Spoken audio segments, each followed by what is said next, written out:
Good evening. Merry Christmas to you. We welcome you this evening here at St. James, and we appreciate you saying yes to God's call to be at this place at this time to come and worship. If you're a guest among us, we welcome you, particularly because your presence among us makes us a better people and a better congregation, and we appreciate your presence. If you are worshiping with us by means of YouTube, we pray that God's presence is known to you as well through digital means. There are pads on the inside of each pew. If you take a moment and register your attendance, we'd appreciate that. If you do not have a home congregation here in Fayetteville, we invite you to come and consider us. And if you'd like for us to contact you and have conversation about that, we certainly welcome that opportunity. Just make a note about that. We will have communion tonight during the service. All of God's people are welcome at the table. You come forward down the center aisle to receive the bread, and then there's wine or grape juice on either side. If you have a gluten issue, we also have gluten-free bread. And then the cups with the wine or grape juice, you'll deposit in the side baskets along the side aisle, return to your pews along the side. There's one small change in the bulletin in the program, and we'll try to announce that a little as we go. That is at the end of the service, as we prepare to sing Silent Night, there is a reading, sort of a, what's the right word we use now? Mesh up, is that right? Where we take two things and bring them together and read it as one? Is that something? Is that a thing? Somebody help me? Somebody under the age of 50, help me? You're not helping me? Okay. Mash up, thank you. Whew. I feel better now. It's a combined reading of parts of the first chapter of John's Gospel and the first chapter of the book of Genesis. And we'll have that reading following the blessing and just prior to the beginning of Silent Night. Once everyone has their candles lighted, we will be singing Silent Night. The first verse is going to be sung in German by Alan Winter, and then we will all join in singing verses 1 through 3. And we'll try to remind us once we get to that point in the service as well. I invite you now to stand as you are able, and we will have our greeting and begin our worship.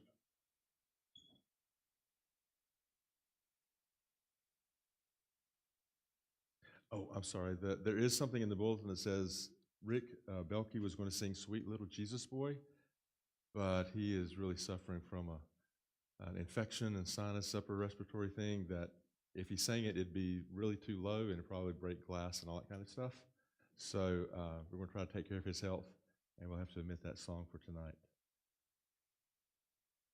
The baby born this night brings a light to shine into the darkness. The Lord of the light be with you. Also with you. Let us sing.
I invite you to join in the reading of the litany. The congregation will be reading the parts in bold print. For to us a child is born, to us a son is given, and the government will be on his shoulders. And he will be called Wonderful Counselor, Mighty God, Everlasting Father, Prince of Peace. Of the greatness of his government and peace there will be no end. He will reign on David's throne and over his kingdom, establishing and upholding it with justice and righteousness from that time on and forevermore.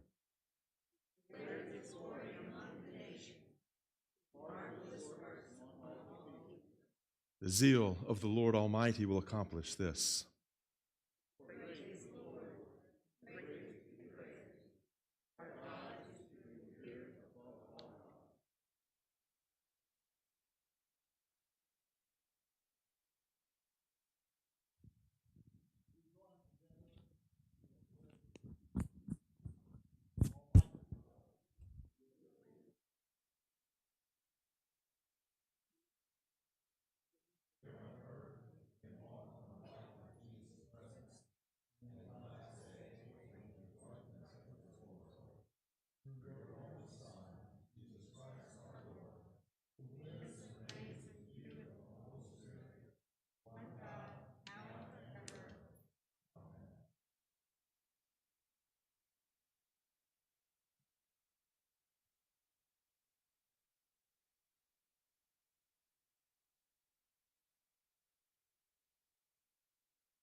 Across a midnight sky, a veil of stars, a shroud of silent night. Hidden deep within the veil, an azure spine, a burst of glory bright. Emmanuel, Emmanuel, with your brilliant spark the hour. Set us free from sin's dark call, banish shadows of the night. Shatter darkness with your light, Emmanuel.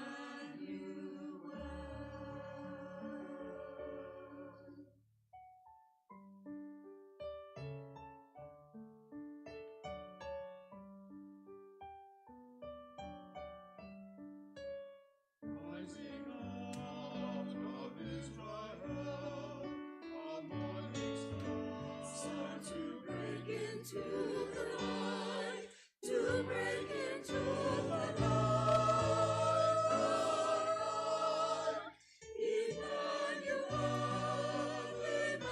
Emmanuel, with your brilliant spark be out. Set us free from sin's dark power, banish shadows of the night. Shatter darkness with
invite the congregation to stand as you're able for the reading of the gospel.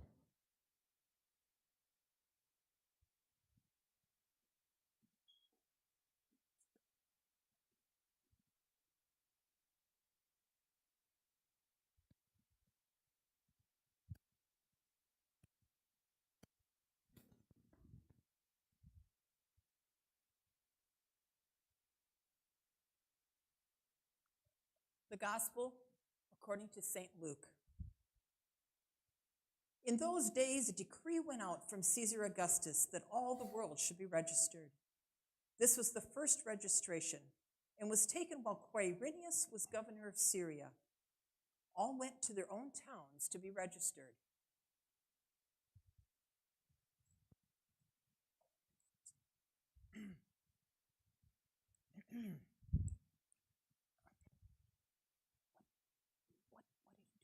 Jane, did you remember the first nativity set you ever had or ever saw? Yeah. Yeah. I remember as a child, second, third grade, and we had one outside of our church. It's sort of like the one we have outside here. I mean, the church was named Bethlehem Lutheran, too. I mean, go figure. Hold on. Folks, you might want to sit down for a little bit. This might be a while. It just wasn't right, though. Why? I mean, the nativity set was so large. All the figures were larger and taller than I was, and I was just a little kid. And so I could look at the lamb pieces and the sheep eye to eye, and it was just so large, there wasn't any quaintness to it. You're supposed to be able to look at the tiny little baby Jesus, and it's supposed to be sweet and small, and it just wasn't like that at all. Are you feeling all right? Well, it's a little warm in here, but other than that I am. I mean, I don't know how I got all these creations, and Annalise and I got these. We didn't intentionally say we're going to have a nativity set collection, and people gave us some. People, we bought some. We made a couple, and we've got maybe 20 or 30. It's not a huge, it's not like Smithsonian kind of. It's not like Smithsonian, It's not that huge, but it's sort of tough to put it all on one mantelpiece, But just. Something wrong with that one? No, not really. It's probably one of the few that doesn't have a scratch or a break on it that we've repaired. But I was just thinking, there's something in the story about Mary. Mary, yeah. Where it says that she pondered all these things and kept them in her heart. And it got me thinking that, was there a point along the way somewhere where she told some of the disciples about Jesus' birth and all of the circumstances that surrounded that birth, and the angel announcements and the shepherds and the star and all of that? And if she told them, did she tell them before the resurrection? Did she tell them during the ministry years, or did she wait a year or so after the resurrection to tell them? And how did they respond to that once they started finding out? Well, I don't know, but I'd really like to think that Mary did share those stories with the disciples. I mean, surely it would make them stronger in their faith and their belief in Jesus as the Messiah. Well, I'd agree with that. I mean, it's something that incredible with so many different wondrous events and aspects. They couldn't help it. A few years ago, I did this dramatic sermon about a shepherd. And I said he was the seventh son of a seventh son, but it's the seventh generational son of the seventh generational son, so 14 generations. And how he could remember his father and his grandfather and his great-grandfather telling the story of that ancient ancestor who was there that night, who heard the angels, who witnessed the brilliance, who went to the manger and saw all the things. And so for generation to generation to generation, they've been telling this story, and now he tells it to his grandchildren. That was the concept I went with. And I just wonder if he's reinforcing his own belief in Jesus by telling the story that's been told so many times. Well, I think that's how belief works. We hear something often enough, Well, from the people that we love and we respect. And, well, then we start to believe it too. Exactly. Exactly. That's what I've been thinking about so much this Christmas. For instance, I think about, do I believe because I choose to believe, or do I believe because I have to? I mean, I do sort of have this occupational thing going on, you know? There's just so much to this story of the birth of Jesus, the mystery, the wonder, the expectation, the extraordinary things, the shifts of nature even. Sometimes it's like, I do this thing with my grandchildren, and I'll start a story. I'll give 2 or 3 lines, and then I say, and then, and I point to one of them, and they have to take off the next couple of lines as to what happens in the story. And we almost never end up where that makes any sense with what we started. And sometimes I'm wondering, it's sort of like this. I don't know. So it's kind of amazing where that story can lead. And going on that line, what's distracted you from reading the story of the birth of Jesus just now? I mean, that's what we were supposed to do. I mean, it sounds like, well, it's a made-up children's tale or something. Yeah, sorry I left you hanging there, didn't I? Sorry. Guess it caught you and a lot of people by surprise, maybe, but I'm not sure I really planned it. It just sort of happened. You know, I've been reading this very same gospel text on Christmas Eve for over 20 years. I've never made it through with a little bit of lump in my throat or maybe a tear in my eye. That story in and of itself is a story of God breaking into the created world. God, almost like God starting creation over again in a way. To live among the creatures that God brought into being so God could experience frailties that we feel, could experience pain that we feel, could know firsthand the joys and pains and frustrations and exhilarations and life and death. How are we supposed to grasp all of that? I mean, how can we even begin to believe it, much less comprehend it? It's just... Those are some pretty deep questions, especially on Christmas Eve.